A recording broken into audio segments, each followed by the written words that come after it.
Après-midi spécial sclérose en plaques. Nous allons commencer la deuxième table ronde, une conférence. Première table ronde, deuxième table ronde.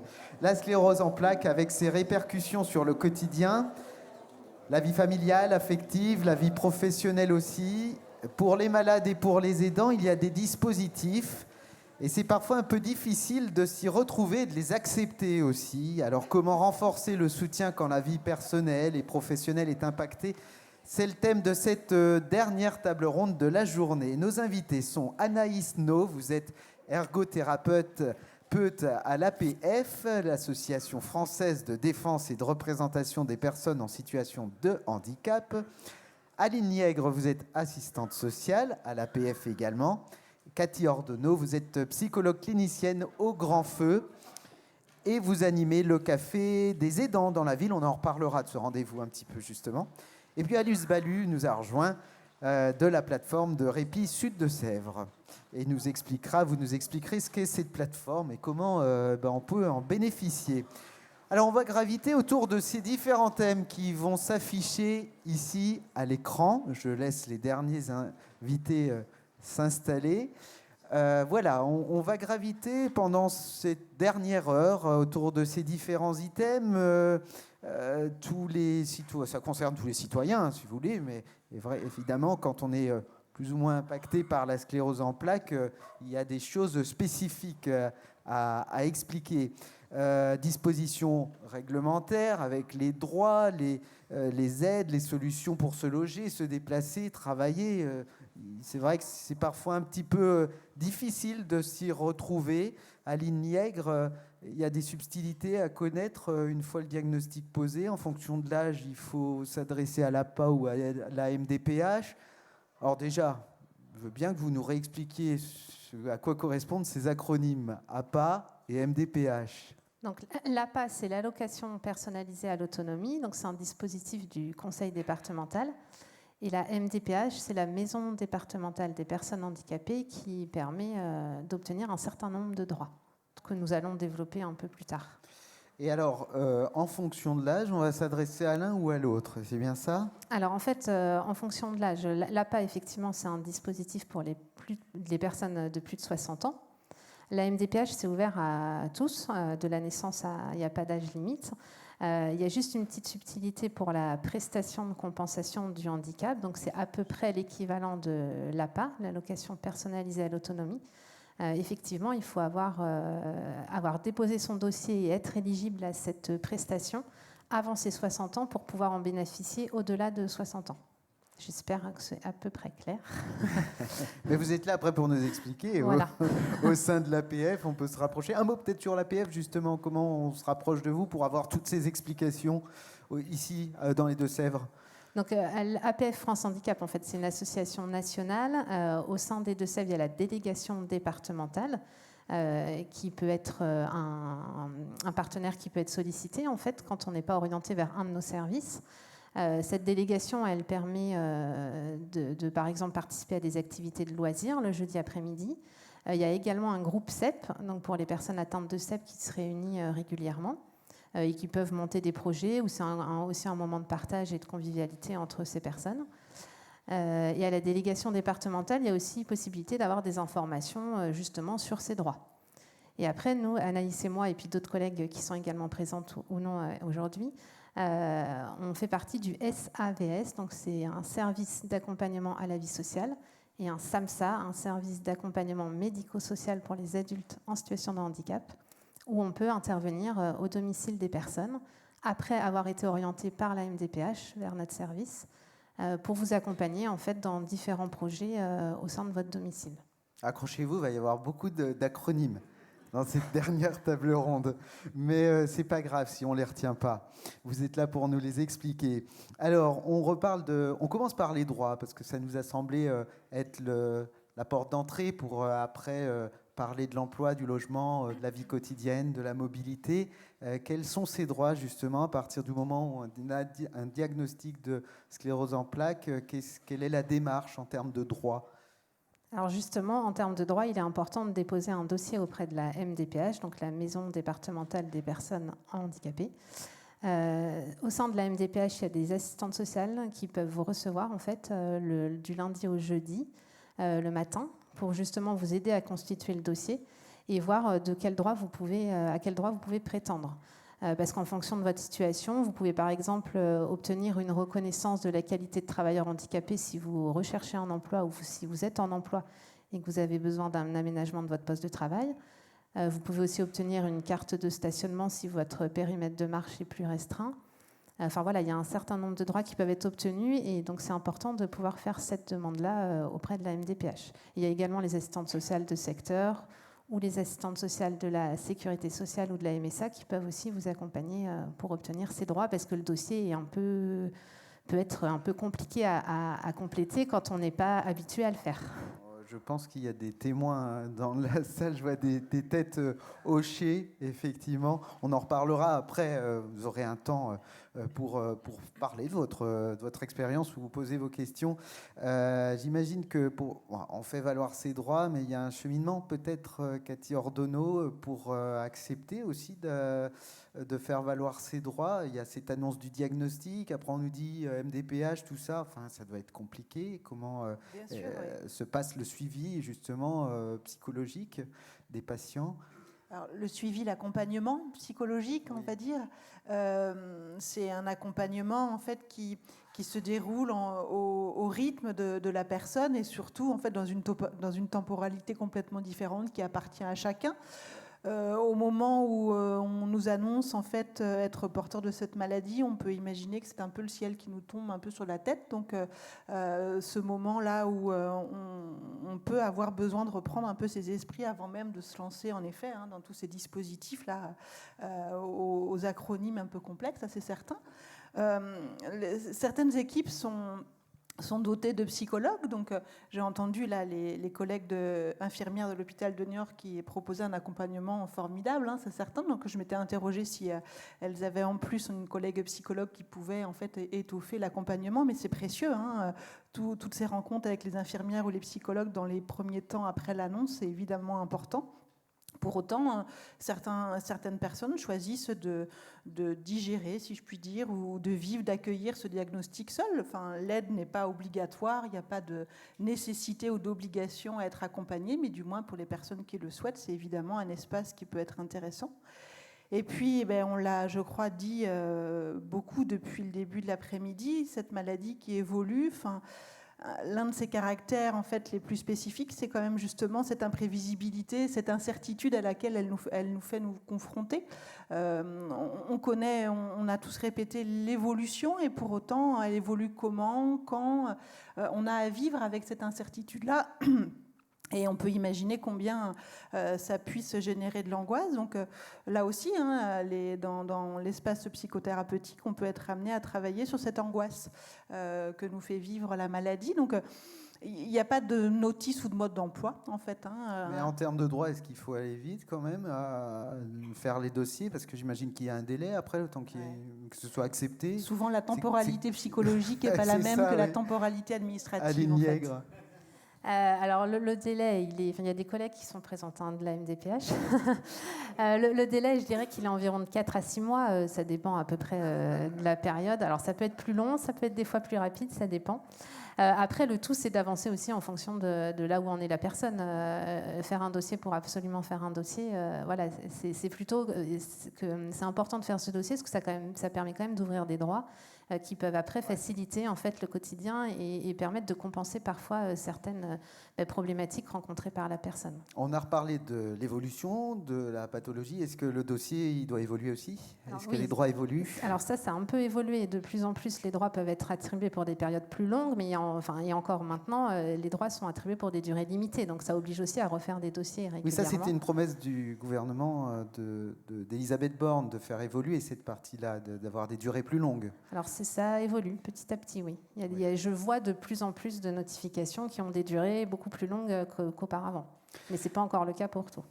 À partir du moment où on a fait valoir ses droits, comme vous l'expliquiez, peut-être on va parler de la case vie quotidienne. Qu'est-ce que ça ouvre? Est-ce que ça ouvre d'autres droits, justement, d'autres portes pour adapter la vie quotidienne? Par exemple, la vie à la maison, s'il y a des aménagements à faire dans les foyers. Soit Anaïs No, soit Aline Niègre qui veut intervenir. Alors Anaïs oui, No, effectivement. vous êtes ergothérapeute, je oui, c'est rappelle. ça. Donc il y a des financements donc de la MDPH, donc avec la prestation de compensation du handicap, pour notamment la PCH, mais il peut y avoir des financements sécurité sociale, mutuelle, pour compenser des difficultés cognitives, motrices. Ça passe par le biais d'aides techniques pour les repas, pour l'habillage. Ça peut être des aides humaines aussi pour financer des interventions à domicile, pour faciliter de la préparation de repas, des sorties extérieures. Donc voilà, sur la vie quotidienne, il existe quand même ces choses-là. Et ça veut dire, là, c'est d'autres dossiers à déposer en fonction de la situation de chacun, la situation par rapport à la maladie, mais aussi, j'imagine, la situation familiale, peut-être. Ben, ça, c'est dans le dossier, en fait, par rapport au droit, où là, du coup, c'est dans le premier dossier. Oui, c'est D'accord. ça, c'est ça. Et après, s'il y a des nouveaux besoins, et ben voilà, on refait un dossier avec des nouvelles demandes. Donc ça s'adapte en fait au fil. Et le financement est déclenché à quel moment par rapport à... Est-ce qu'il faut faire des travaux, par exemple, d'aménagement dans sa maison avant que le dossier soit validé, si on a besoin de faire des nouveaux aménagements, ou est-ce qu'il faut attendre la validation? Alors, dans le temps, il faut déposer le dossier. Par sécurité, on peut attendre la réponse favorable du financement. Ensuite, lancer les travaux et ensuite recevoir le financement. Voilà. Alors, il y a différents acteurs également qui gravitent pour venir aider. Vous parliez d'aide humaine, on parle aussi d'habillage, de repas. Est-ce que vous vous accompagnez justement pour trouver les bons interlocuteurs, pour être sûr d'avoir des personnes honnêtes, on va dire, en face de nous, qui ne profitent pas d'une situation? Comment ça se passe? Eh bien, en général, ça part de la demande de la personne. Donc, si elle veut plutôt faire appel à un service d'accompagnement, ou plutôt une personne qui travaille, pour avoir le même interlocuteur, en fait, toujours la même personne. Donc, ça, c'est deux choses différentes. Après, effectivement, nous, on est en lien avec les partenaires du secteur, donc avec tous les services d'aide à domicile qui existent sur le secteur. Et ça reste la personne qui choisit après en fonction. Et qui sont conformes au cahier des charges qui est demandé. Oui, et puis il y a des rencontres qui sont organisées avec les responsables de service pour il faut qu'il y ait un feeling aussi. Il y a aussi le coût, parce que d'un service à un autre, globalement ils sont au même tarif, mais voilà, il peut y avoir des affinités aussi différentes. Cathy Ordonneau, là aussi, ce sont des étapes nouvelles, en plus qui s'imposent à l'ensemble de la structure familiale, d'où l'importance aussi d'un accompagnement alors je dirais des aidants, mais pas que, en fait, puisqu'on a parlé des enfants tout à l'heure. Il faut que tout le monde comprenne l'intérêt d'aménager, de changer de voiture, Bien sûr, toutes ces aides, évidemment, sont très précieuses. C'est des aides, d'ailleurs. Le nom est bien choisi. Et pour autant, en fait, c'est quand même quelque chose qui vient bousculer une organisation, en fait, qui est en place. On ne choisit pas. C'était joliment dit tout à l'heure, Madame Salé, de dire elle entre en maladie. On ne choisit pas d'entrer en maladie, en fait. C'est quelque chose qui s'impose à nous. Et du coup, bien sûr, toutes ces aides sont intéressantes. Et pour autant, on a aussi à s'adapter un minimum à ces aides. Alors, c'est étonnant, mais d'accepter l'intervention d'intervenants au domicile, c'est pas anodin de voir arriver chez soi, en fait, à 7h le matin, garde à vous, pour être aidé. Donc, bien sûr, c'est très aidant et c'est souhaitable. Et pour autant, ça bouscule. Donc, c'est vrai que c'est trouver le juste équilibre entre comment on peut être aidé et en même temps pas trop contraint. Par rapport aux intervenants à domicile qui proposent une aide au coucher. Le coucher, il n'est pas à 22h, il est parfois à 18h. Alors évidemment, c'est un peu compliqué. Évidemment, être aidé, oui, et bien sûr, il faut le souhaiter, le solliciter. Et pour autant, ça nécessite en effet beaucoup d'adaptation. Je pense que les personnes s'adaptent beaucoup. Alors vous avez pris ces exemples, mais c'est vrai que l'impact aussi sur la vie sociale doit être pris en compte. Un coucher trop tôt ou l'intervention d'une personne trop tôt ou trop tard en fonction de ce qu'on veut aussi vivre en société. Comment vous prenez ça en compte à l'AFP quand vous recevez des personnes à l'APF, pardon. Vous voyez les acronymes, c'est compliqué. Après, en fonction des territoires, en fait, il n'y a pas le bénéfice des mêmes services. C'est-à-dire qu'il y a certains services, par exemple sur Parthenay, qui proposent une garde itinérante de nuit qui permet un coucher plus tardif. Sur Niort, à ma connaissance, il n'y a pas forcément ce service-là. Donc après, on essaye en fonction aussi des dispositifs sur le territoire de voir ce qui est le plus adapté à la personne. Alors en fonction de la disponibilité des services, s'il y a des emplois directs, certains emplois directs nous sollicitent pour nous dire moi je peux avoir des disponibilités. Donc après on essaye de voir dans les personnes qu'on accompagne, vers qui on pourrait éventuellement, à qui on pourrait proposer cet emploi direct. Mais c'est vrai qu'après on fait avec aussi le panel autour de nous. Avec les aidants, c'est là oui, où aussi les aidants, avec les aidants ont leur place. Ouais. Donc évidemment c'est très sollicitant, mais ils sont aussi très aidants, les aidants. Ça se passe sous forme de réunion, de rencontre, ce que vous disiez, pour aussi avoir ce feeling avec la personne qui va intervenir. Oui, c'est ça. Les responsables de services à domicile se déplacent au domicile de la personne et puis on se rencontre et on discute les besoins de la personne, les demandes, les contraintes. Et puis après, on essaie de trouver, les deux parties essayent de trouver des compromis. Alors on a parlé de l'habillage, du logement, mais c'est vrai que la mobilité, on va dire c'est la vie quotidienne aussi. Changer de voiture, par exemple, avoir une voiture équipée et qui corresponde aux besoins. Est-ce que là, vous aidez les personnes à choisir le modèle qui convient, en tant qu'ergothérapeute, par exemple? Alors oui, après, on va partir du coup des aménagements qui sont nécessaires. Donc les aménagements, ils sont assez, il en existe plein, des aménagements au volant, des boîtes de vitesse automatiques. Après, il existe plein de choses. Après, il y a quand même un médecin qui va statuer en fait des aménagements qui sont nécessaires, donc qui va engendrer aussi une régularisation du permis de conduire. Donc il y a toutes ces étapes-là qu'on va devoir suivre, et puis ensuite un lien avec effectivement les équipementiers du secteur pour soit aménager le véhicule existant, soit trouver effectivement un autre véhicule qui peuvent accueillir les aménagements nécessaires. Et pareil pour tout ce qui est matériel médical dont on a besoin, le fauteuil roulant par exemple, ou dispositifs d'aide à la mobilité. Oui, c'est ça. Là, c'est aussi en plusieurs étapes. Donc, il y a le médecin aussi qui va faire une prescription médicale. Là, on parle du médecin neurologue ou médecin traitant? Médecin MPR. Ah oui. Ouais. Donc, qui va faire une MPR? Médecin physique et réadaptation. Merci. Donc, il va faire une prescription médicale et puis nous, on va élaborer en fait un cahier des charges, l'ergothérapeute avec la personne, par rapport à ses déplacements, ses activités, les contraintes du véhicule, les contraintes du logement. On établit. Donc, vous déplacez, vous, au domicile, oui, obligatoirement. Oui, oui, nous, on intervient exclusivement à domicile. Ouais. Donc on établit le cahier des charges idéal.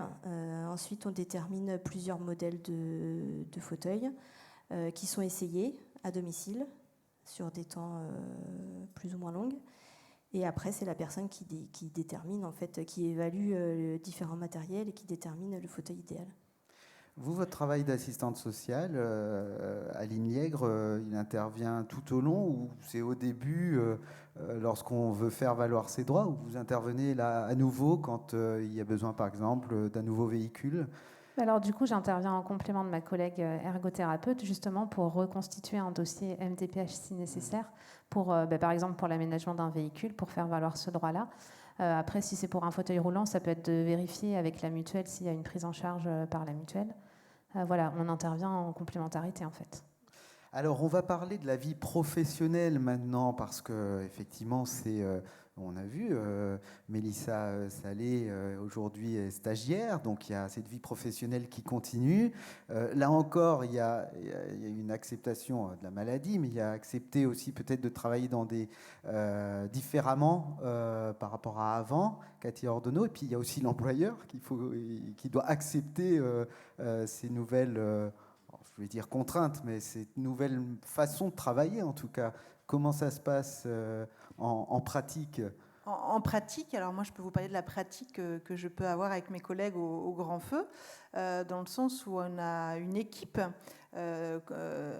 Comet France, dont les missions en fait sont justement d'accompagner en fait les personnes en fait porteuses de sclérose en plaques et autres, hein, mais là on est là pour parler de cette maladie-là, qui sont en activité et du coup l'idée en fait est que ces personnes composées d'une équipe pluridisciplinaire puissent en fait revoir avec la personne comment la maladie impacte ou pas leur activité et de proposer justement d'adapter peut-être le poste de travail, peut-être les horaires ou peut-être aussi le trajet entre son domicile et le travail, enfin de revoir un petit peu tout ce qui fait qu'on peut être actif, comment on peut être en activité professionnelle. Et donc l'idée de l'émission de ces unités-là, en fait, qui sont installées uniquement dans les centres de rééducation, est justement en fait de soutenir le maintien en fait dans cette activité, quoi. Comet, il y a un stand d'ailleurs qui explique tout ça. Ça veut dire, là, le voici, voilà, Comet France. Ça veut dire aussi que là, il y a des reconnaissances à faire pour que l'entreprise aussi mette en place une aide financière pour mettre en place les différents aménagements. En fait, effectivement, il y a la reconnaissance de la qualité de travailleur handicapé qui permet de faire reconnaître sa situation de handicap auprès de son employeur, qui peut permettre à l'employeur après d'obtenir des financements auprès d'un organisme pour la fonction publique et d'un autre organisme pour le monde du privé. Il y a d'autres possibilités, il y a d'autres statuts que RQTH, ce que vous venez d'expliquer, ou non, c'est ce statut-là? Je pense, oui. Vous rencontrez les employeurs, Cathy Ordonneau? Moi, non. Mes collègues de l'équipe Comet, oui, en fait. Ouais, c'est important, ça aussi, bien de sûr. leur faire accepter. Pour accepter ou sensibiliser, peut-être, en fait, à la symptomatologie, en fait, de la maladie, ou pas. En fait, on pourrait aussi imaginer que la personne ne souhaite pas forcément, en fait, qu'on puisse rentrer dans les détails auprès de l'employeur et des collègues quant, en fait, à la maladie. Enfin, c'est un peu, en fait, selon comment le souhaite la personne, quoi. Hein. Après, justement, la reconnaissance de la qualité de travailleur handicapé, elle est délivrée par la MDPH et elle est remise qu'à la personne qui en a fait la demande. Donc après, la personne, elle est libre ou pas de l'utiliser. Il y a parfois peut-être une incompréhension sur ce statut aussi de la part de l'employeur qui va dire mais est-ce que je peux continuer à employer quelqu'un qui n'est plus en capacité de travailler? Est-ce que c'est pas ça qui est parfois compris alors que c'est faux? Oui, c'est pas ça. C'est juste une adaptation du poste qui est nécessaire. C'est simplement pour formuler que la personne, effectivement, elle a une problématique de santé qui peut engendrer un aménagement, qui peut nécessiter un aménagement de son poste de travail, mais pas obligatoirement, en fait. Oui. Anaïs No.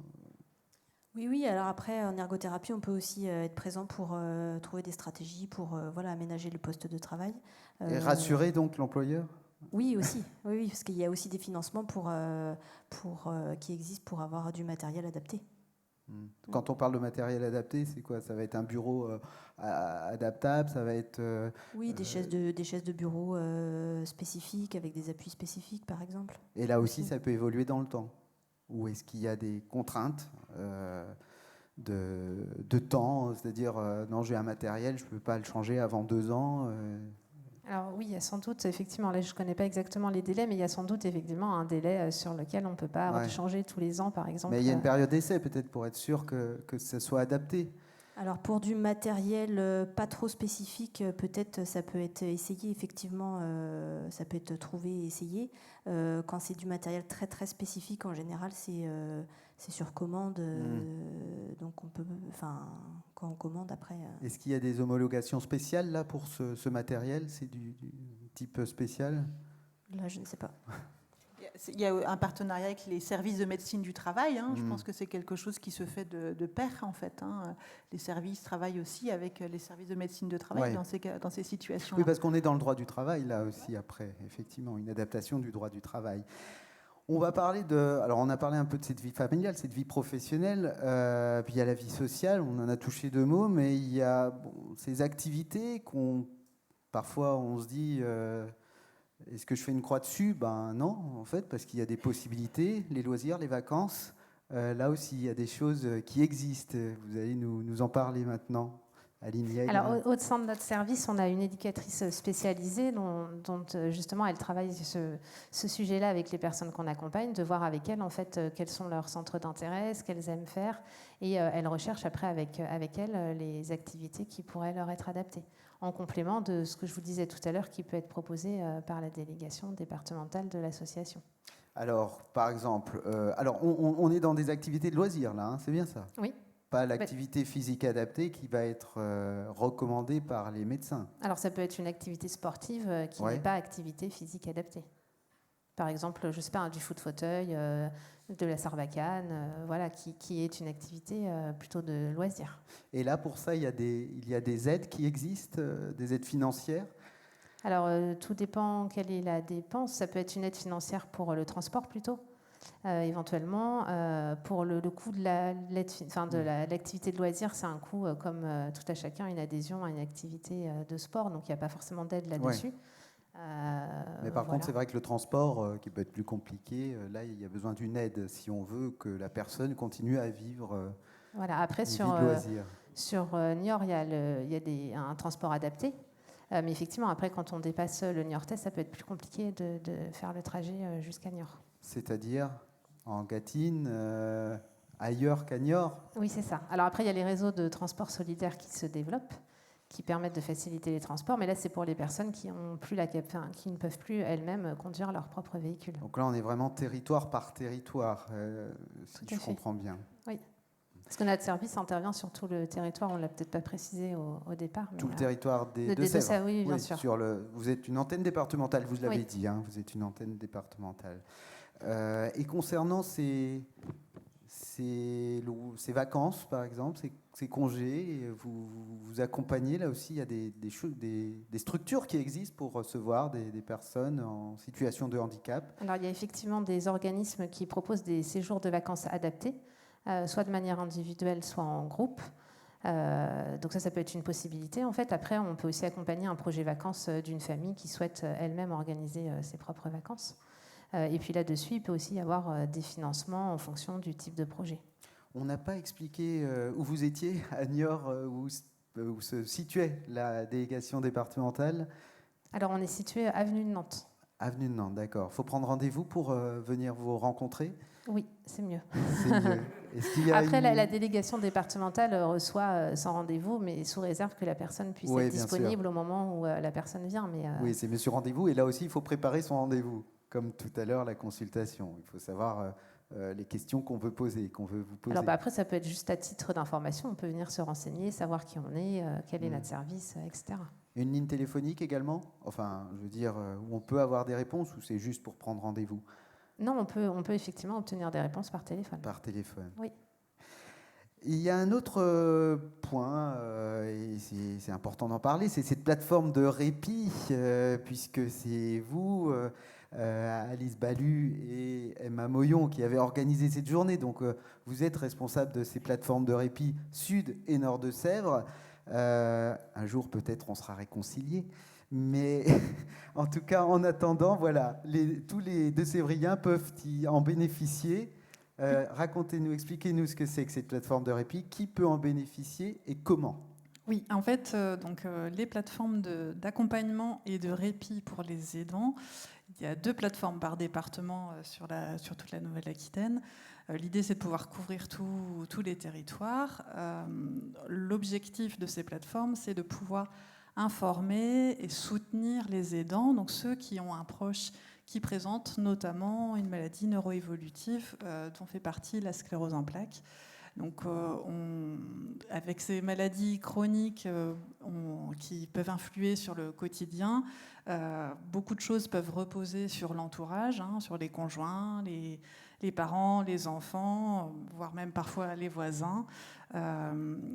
Ils peuvent apporter différentes aides, que ce soit sur la vie quotidienne, avoir une aide financière, une aide plutôt un soutien psychologique de leurs proches. L'objectif, nous, de nos plateformes, c'est de pouvoir soutenir les aidants en tant que tels, puisque, voilà, comme je disais, beaucoup de choses reposent sur eux et ils ont parfois besoin, eux aussi, d'être soutenus dans ce rôle-là qui qui n'est pas si Qui est du simple. 24 heures sur 24, Voilà, du quotidien. Donc on va proposer en fait plusieurs choses. On est à la fois un guichet d'information pour expliquer ce qui existe sur le territoire, pouvoir relayer vers les différents dispositifs, vers les professionnels qui vont pouvoir nous amener de l'information, vont pouvoir nous accompagner dans certaines démarches. On va pouvoir proposer du soutien auprès des aidants, alors que ce soit du soutien psychologique avec des psychologues avec lesquels on travaille. On va pouvoir proposer d'autres formes de soutien, comme de la sophrologie, des temps d'échange aussi entre aidants, pour que chacun puisse avoir un espace en fait, et parler de sa situation et de ce que ça engendre sur sa vie personnelle. On va aussi réfléchir avec les aidants en termes de vie sociale, parce qu'on sait qu'une maladie, quand elle arrive au sein du foyer, elle peut avoir tendance à isoler donc la personne qui est atteinte de cette maladie et son entourage aussi. Donc l'idée, c'est de voir quels liens sont maintenus avec la famille, les amis. Est-ce qu'on peut rencontrer, est-ce qu'il peut y avoir d'autres temps avec des rencontres d'autres professionnels, d'autres personnes qui vivent ou pas la même chose. Donc on va pouvoir les orienter vers ces équipes, ces associations qui proposent des activités en ce sens-là. Et puis le fait de pouvoir réfléchir au répit, puisque voilà, comme vous disiez, c'est aider un proche, ça peut être vraiment sur H24. Hein. L'aide va fluctuer en fonction et du niveau de dépendance et des habitudes de vie de la personne et de son aidant. Mais l'aide que l'aidant apporte peut être parfois assez difficile au quotidien. Donc on peut proposer, on va voir ce qu'on peut mettre en place pour que la personne puisse être potentiellement relayée sur quelques temps. Alors ça peut être quelques heures, quelques jours. Enfin, l'idée, c'est de voir qu'est-ce qui existe pour avoir un petit peu de répit en tant qu'aidant. Voilà. J'imagine qu'à l'APF, vous connaissez, vous travaillez ensemble. Il y a un dossier à déposer ou...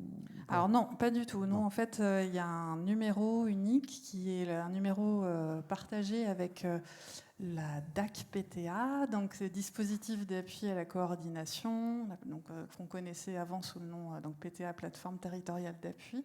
Donc on a choisi de pouvoir proposer le même numéro pour éviter de multiplier en fait le nombre de guichets parce que c'est souvent difficile de savoir vers qui s'orienter. Auprès de qui on peut avoir des informations. Donc c'est ce numéro-là. Et, voilà, 0809 109 109. C'est ça.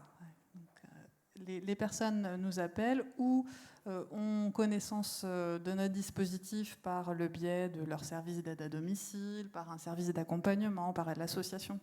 Et les professionnels vont faire du lien avec nous aussi en disant tiens, on a repéré telle personne qui est conjoint ou enfant ou parent.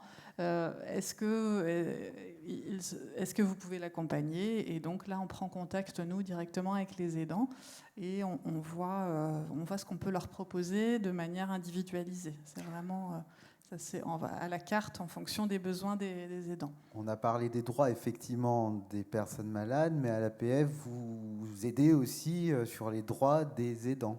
Oui, c'est ça. On peut effectivement aider sur les droits des aidants. Et puis, je voulais rebondir par rapport à ce que disait Alice, c'est qu'au niveau d'APF, il y a des formations repères aidants en fait, qui sont proposées aussi, donc qui ont lieu à la délégation, là, avenue de Nantes, sur des problématiques. Et voilà, c'est à destination des aidants. Il y a un financement qui peut être octroyé pour justement permettre à l'aidant de sortir de son domicile et que la personne aidée ne soit pas seule s'il y a besoin et qu'il y ait une tierce personne qui vienne à domicile.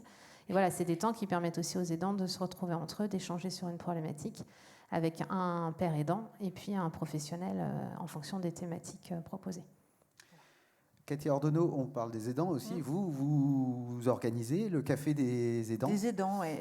Mélioris, en fait, l'association Mélioris s'est rapprochée en 2016 de l'Association française des aidants afin d'ouvrir sur Niort le café des aidants. C'est-à-dire, en fait, on propose un espace, c'est tous les premiers jeudis de chaque mois. de 5h, de 17h30 à 19h au café La Détente, pour aller dans les détails en fait. C'est vers l'aérodrome, derrière le Roi Merlin. Là, Donc avenue de Limoges. Voilà, avenue de Limoges. D'accord. Voilà. Mais loin dans l'avenue de Limoges. Mais loin des institutions, loin des blouses blanches en fait. L'idée est vraiment de s'installer dans un lieu convivial, donc un des cafés de la ville.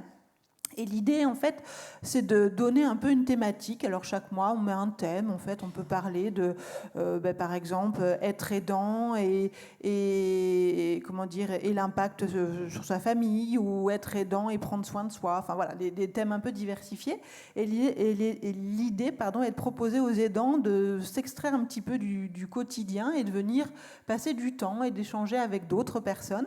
Alors là, il ne s'agit pas, en fait, des aidants uniquement des personnes porteuses de sclérose en plaques.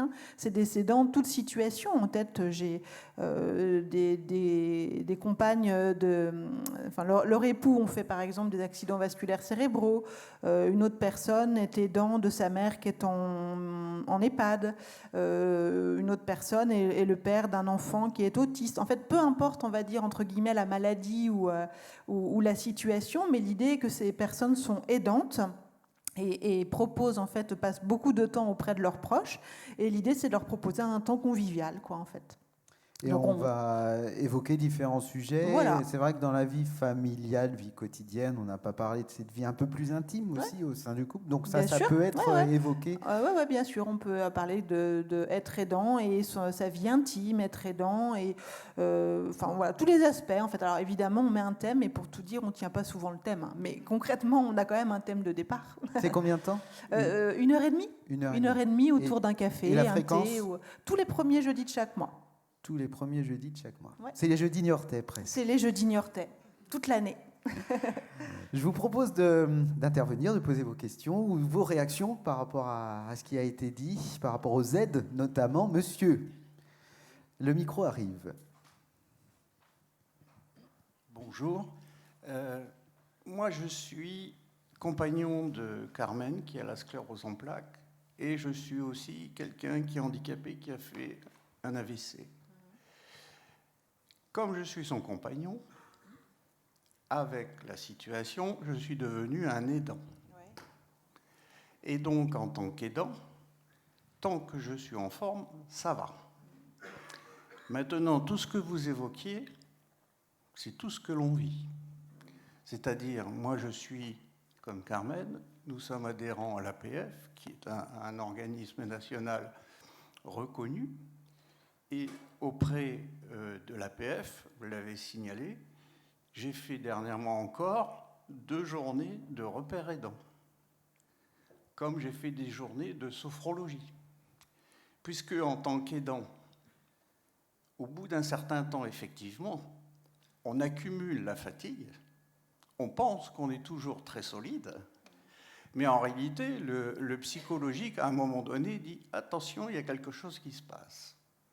Et ce quelque chose qui se passe, c'est qu'au fur et à mesure que la maladie évolue, vous devez compenser.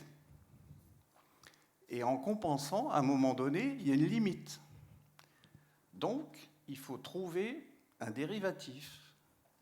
Le dérivatif, parce que je suis quelqu'un de très optimiste et de très positif, le dérivatif, c'est effectivement un café, un truc comme ça, rencontrer d'autres personnes. Il faut absolument se ménager ce que j'appelle, moi, un espace de respiration.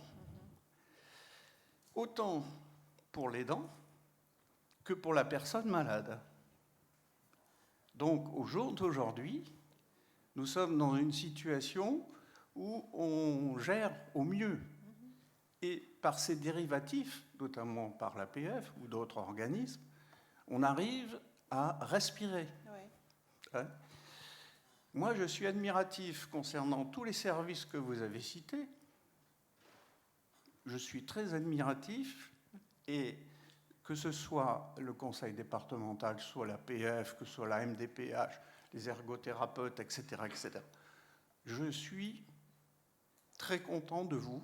Par contre, il y a une maladie française, c'est l'administratif. Et l'administratif, J'y suis confronté tous les jours, ainsi que Carmen, parce que effectivement, on peut obtenir des équipements différents, des installations avec les ergothérapeutes, mais il faut un dossier. Et le dossier, 3 exemplaires. Et puis, le dossier, il faut qu'il passe devant une commission, etc., etc. Ce qui fait que s'il y a un besoin immédiat, on attend 6 mois avant d'avoir une réponse. Et encore, il faut relancer. Moi, je m'excuse, hein, mais la MDPH, j'ai déposé un dossier, j'ai été le porter moi-même parce que je connais comment ça va. J'ai demandé à la secrétaire de me donner un coup de tampon, et puis après on a dit on n'a pas de dossier. Donc c'est toutes ces tracasseries qui font que, de plus, ce qui me gêne beaucoup, c'est que la sclérose en plaques, c'est une maladie évolutive. Comment voulez-vous que des personnes qui, à un moment donné, ne sont plus capables d'écrire, de réfléchir, on leur envoie un dossier à remplir. Comment font-ils? Vous soulevez le problème des assistantes sociales, il n'y en a pas beaucoup, et le peu qu'on essaye de les joindre, ce n'est pas de leur ressort. Donc il faut savoir ce que l'on veut. Je veux dire par là, c'est qu'il y a un malaise général, national, autant pour les auxiliaires de vie que les aides, parce qu'il n'y a pas de personnel, parce qu'il y a un manque de moyens, parce que vous êtes des gens qui faites tout ce que vous pouvez, mais vous n'avez pas les moyens. Donc, au jour d'aujourd'hui, moi, je vous fais part de notre vécu, et on est obligé de se débrouiller comme on peut. On veut avoir un équipement. On a fait un équipement pour la voiture. Ça a mis 1 an. Et vous parliez tout à l'heure du financement. Le financement, le conseil départemental paye à partir du moment où vous fournissez une facture acquittée. Donc vous avez fait l'avance. Donc il faut faire l'avance. Donc ça veut dire avoir un peu d'argent de côté. Et si vous ne l'avez pas, comment vous faites? On va poser la question justement à Voilà. Aline Liègre. J'imagine tout ça fait écho avec votre quotidien de toute façon. Alors après, par rapport au financement, effectivement, quand il faut une facture acquittée, il y a la possibilité, à partir du moment où on a reçu la notification de la MDPH, de pouvoir quand même négocier avec le fournisseur de la possibilité de faire un chèque pas de caution, mais un chèque en fait qui est encaissé au moment où la personne reçoit l'aide. Ça, c'est quand même... C'est ce qu'on a fait. Bon, voilà. Ah oui. Vous êtes obligé de négocier. Parce qu'effectivement, parfois, c'est des montants assez importants et tout le monde ne peut Et une pas voiture forcément, équipée, j'imagine, oui. Une voiture équipée, ça doit monter. Parlez dans le micro, pardon, s'il vous plaît. Pardon, quand vous regardez le fauteuil, 13 000 €. Ouais. L'équipement de la voiture, 7 000 €. Ça va très vite. Et on est aidé, c'est vrai, mais pas en totalité. Oui. Donc, voilà. Effectivement, il peut y avoir des restes à charge. Alors après, les assistantes sociales, on recherche les autres financements extra-légaux, c'est-à-dire qui ne sont pas régis par une loi, mais c'est plus des commissions d'aide sociale. Après, effectivement, c'est soumis aux ressources et aux capitaux placés. Donc après, tout le monde ne peut pas forcément y prétendre. Quand vous dites des financements extra-légaux, c'est quoi? C'est financements locaux ou... Alors oui, par exemple, au sein de la MDPH, il y a le fonds de compensation du handicap. Auprès de certaines mutuelles, Ouais. il y a des fonds d'action sociaux qui peuvent être sollicités pour intervenir en complément de ce qu'attribue la mutuelle ou la MDPH. Mais ça ne permet pas toujours de financer l'intégralité d'un projet, ça c'est certain. Oui. On peut prévoir, par contre, quel reste à charge il y aura? On peut prévoir précisément? Oui, on établit un plan de financement. En fait, au fur et à mesure qu'on obtient les aides, on note effectivement combien ça coûte au départ, les aides attribuées et combien il va rester à charge. Après, il y a cette question effectivement de timing qui fait qu'on va devoir attendre alors qu'on a un besoin urgent. Comment on fait pour... alors, je ne sais pas si on fait, Cathy Ordonneau, mais il y a quand même une colère là dans ce que dit monsieur. C'est légitime. C'est pas une colère, c'est une accumulation de choses. c'est pas une colère, c'est une accumulation de choses qui font que le travail que vous faites, c'est un travail admirable, je l'ai dit, je le répète. Par contre, c'est toute la structure qui vous gère. Il y a des gros problèmes, et ce n'est pas qu'au niveau local, c'est au niveau national. Et on sait, ça dure. Ouais. Et ce qui me met en colère, et auprès de la PAF, hein, puisque je suis adhérent depuis pas mal d'années, nous sommes adhérents depuis pas mal d'années, c'est ce que je dis. Une personne qui est en fauteuil, qui ne sait pas bouger, qui ne sait pas lire à cause de la maladie, on lui demande de remplir un dossier. Comment vous faites? On dit, mais il y a l'assistante sociale. On va voir une assistante sociale, on essaie de lui téléphoner déjà pour la joindre. Pour le département, il y en a deux. Et quand vous l'avez, vous lui soumettez le problème, c'est pas de mon ressort. Comment voulez-vous faire? C'est pas de leur ressort, aux assistantes sociales? Alors, je ne sais pas de quelle assistante sociale vous parlez du coup. Je ne vais pas nommer les gens. Je vais pas nommer les gens. Non, mais de quelle institution elles dépendent? C'est plutôt ça ma question. Oui, nous sommes de La Rochelle, et donc c'est le secteur de La Rochelle. Et donc c'est partout pareil, puisqu'on communique avec d'autres personnes, et le problème est identique, partout. Vous pourrez continuer à en parler avec Aline Yègre juste après, mais une assistante sociale, elle n'est pas spécialisée en sclérose en plaques ou en telle pathologie, on est d'accord. Vous aidez à remplir les dossiers. Oui, alors après, il y a les assistantes sociales en fait, de secteur qui dépendent du conseil départemental, qui, elles, effectivement, reçoivent normalement toutes les personnes de leur territoire. Oui, mais de leur territoire, mais pas par catégorie de handicap. Oui, non. Oui, c'est ça.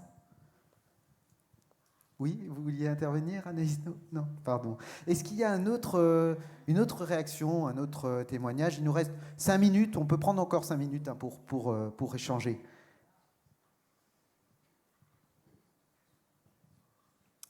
Bonjour. Bonjour. Alors moi je suis un petit nouveau dans le club depuis le début de l'année. L'équipe soignante est autour de moi déjà. Déjà, merci pour la journée, c'est très intéressant, enrichissant, ça permet aussi de nous remettre un peu les mots dans les bonnes cases, parce que quand on cherche sur Internet, c'est un peu, c'est Google, quoi, c'est un peu le bordel, et donc du coup après, il faut remettre tout ça dans les boîtes. Moi, j'ai une question, moi, j'ai pas de handicap physique, je suis pas encore invalidé fortement, j'ai juste un problème optique. À partir de quel moment on doit faire des démarches MDPH pour justement faire la reconnaissance alors, du coup, travailleur handicapé, moi, je ne me sens pas concerné, mais je me demande à quel moment il faut que j'ai une déclaration quand même, commencer à faire des démarches auprès de vous pour justement savoir, être prêt, ou en tout cas, vous le disiez, il faut le faire avant les 60 ans, etc. Est-ce qu'il y a une contrainte là-dessus? Alors ça, c'est l'interlocuteur en fonction de l'âge, mais effectivement, à quel moment est-ce que le diagnostic est posé, c'est ça? Oui. Est-ce qu'il faut faire une démarche? On en parlait en tout début de table ronde.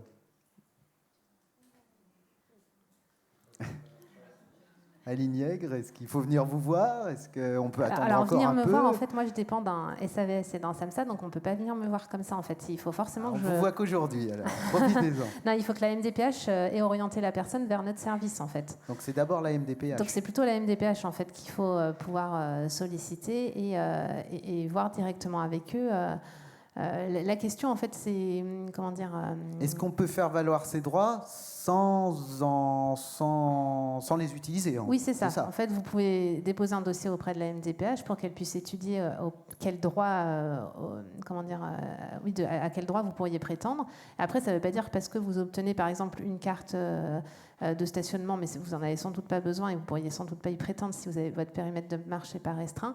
La reconnaissance qualité de travailleur handicapé, ce n'est pas parce que vous l'avez obtenue du coup que vous allez l'utiliser. Par contre, c'est le jour où vous en avez potentiellement besoin. Ça évite effectivement d'attendre le délai de 4-6 mois avant de l'obtenir. Et comme ça, vous l'avez sous la main pour pouvoir la faire valoir si vous êtes prêt à pouvoir la faire, si vous en avez besoin en fait. C'est de l'anticipation alors là. L'idée, c'est vraiment ce mot. Là, je trouve que c'est intéressant de s'arrêter sur ce mot, c'est reconnaissance en qualité de travailleur handicapé. L'idée, c'est vraiment ça. C'est l'idée qu'on puisse à un moment donné reconnaître votre situation, Mais après, comme une carte dans la poche, libre à vous de la montrer, de ne pas la montrer quand vous en avez besoin, en fait, finalement. Quand vous disiez, pour l'instant, je ne me sens pas concernée, on entend, et pour autant, vous auriez la carte dans la poche, vous l'auriez déjà, la carte. Vous voyez, c'est vraiment dans cette idée d'une reconnaissance, en fait, à un moment donné. Ok, merci. On a répondu à votre question. Est-ce qu'il y a d'autres réactions, d'autres questions? Non. Alors je vous propose qu'on applaudisse nos intervenantes et ceux d'avant parce que je crois qu'on ne les a pas applaudis. Voilà, c'est la fin de cet après-midi consacré à la sclérose en plaques. J'espère que vous avez appris de nouvelles choses, que vous avez pu rencontrer les différents stands avec toutes ces informations qui sont données aujourd'hui et qui seront redonnées si vous les recontactez. Moi, je remercie Jean-Charles à la technique, grâce à qui nous avons eu la lumière et le son, c'est important. Et merci évidemment la Massif pour son accueil. Le mot de la fin, je le laisse à Alice Balu ou Emma Moyon, celle qui le souhaite.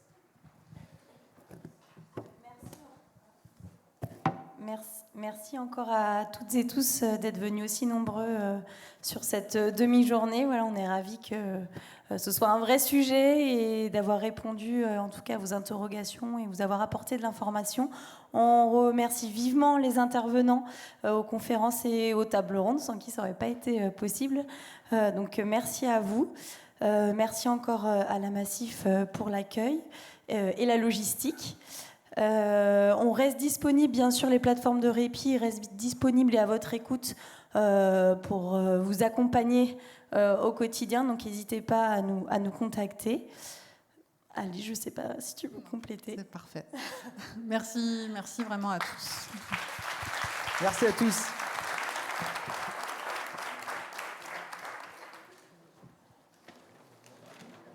Et si, pardon, n'hésitez pas à remplir votre petit questionnaire de satisfaction parce que nous, ça va vraiment nous aider à réfléchir à d'autres actions. Merci.